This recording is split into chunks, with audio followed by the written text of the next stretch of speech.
नाशिक ह्या ठिकाणी पुन्हा पावसाचा जोर वाढल्यामुळे जायकवाडीच्या धरणामध्ये ह्या ठिकाणाहून येणाऱ्या पाण्याच्या आवकमध्ये वाढ झाल्याचं देखील पाहण्यास मिळत आहे। त्यामुळे जायकवाडीच्या धरणाच्या टक्केवारीत देखील वाढ होत असल्याचं आपल्याला आता या आकडेवारीतून समोर येताना पाहण्यास मिळत आहे। जायकवाडीच्या धरणामध्ये गेल्या 24 तासापासून पाण्याची आवक सध्या किती सुरू आहे, ह्याचबरोबर जायकवाडीचं जे धरण आहे ते एकूण किती टक्के भरलेलं आहे, ह्याविषयीची सविस्तर माहिती आपण या पुढील व्हिडिओच्या माध्यमातून घेऊया। तर नमस्कार मंडळी, तुम्हा सर्वांचे गावगाडा या लोकप्रिय चॅनलवर स्वागत आहे। नगर नाशिक या ठिकाणी जुलैच्या सुरुवातीला पडलेल्या जोरदार पावसामुळे जायकवाडीच्या धरणामध्ये पाण्याची आवक आपल्याला 50,000 पेक्षा अधिक वाढल्याचं पाहण्यास मिळाले होते। ह्याचबरोबर गेल्या आठवड्यामध्ये ह्या ठिकाणी पावसाने उघडीप दिल्यामुळे या ठिकाणाहून येणारी पाण्याची आवक देखील कमी झाल्याचं आपल्याला पाहण्यास मिळालेले होते। मात्र कालपासून पुन्हा एकदा पावसाने नगर नाशिक ह्या ठिकाणी जोर धरल्यामुळे आता जायकवाडीच्या धरणामध्ये येणाऱ्या पाण्याच्या आवकमध्ये वाढ झालेली आहे। गेल्या 24 तासापासून जायकवाडीच्या धरणामध्ये येणारी पाण्याची आवक जी आहे ती 12,752 क्युसेस इतकी असल्याची आकडेवारी समोर आलेली आहे। याचबरोबर आता जायकवाडीचं जे धरण आहे ते 79.90% इतकं भरलं असल्याची देखील आकडेवारी समोर आलेली आहे।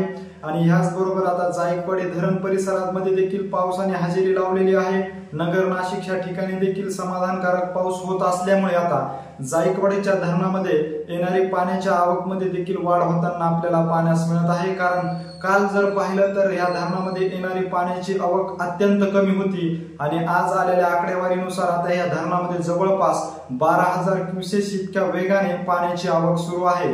ह्याचबरोबर जायकवाडीच्या धरणामधून डाव्या कालव्यामार्फत पाण्याचा विसर्ग सुरू होता, मात्र ह्या विसर्गामध्ये कमी प्रमाणामध्ये विसर्ग सुरू असल्याचं देखील पाहण्यास येत असून 400 क्युसेस इतक्या वेगानेच डाव्या कालव्यामार्फत पाण्याचा विसर्ग सुरू आहे। तर उजव्या कालव्यामार्फत जर पाहिलं तर 1,300 क्युसेस इतक्या वेगाने पाण्याचा विसर्ग जायकवाडीच्या धरणातून सुरू आहे।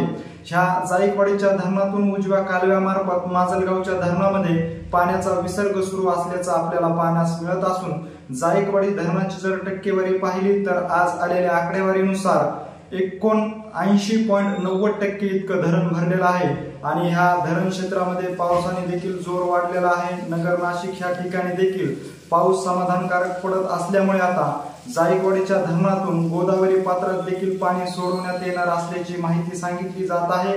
ह्याचबरोबर गोदावरी काठावरील असलेल्या गावांना सतर्क राहण्याचा देखील इशारा देण्यात आल्याची माहिती देखील सूत्रांकडून मिळालेली आहे। जायकवाडी धरणाविषयीची अशीच मला वेळोवेळी जाणून घ्यायची असेल आणि तुम्ही अजूनही आमच्या चॅनलला जर सबस्क्राईब केलं नसेल तर नक्की सबस्क्राईब करा। धन्यवाद।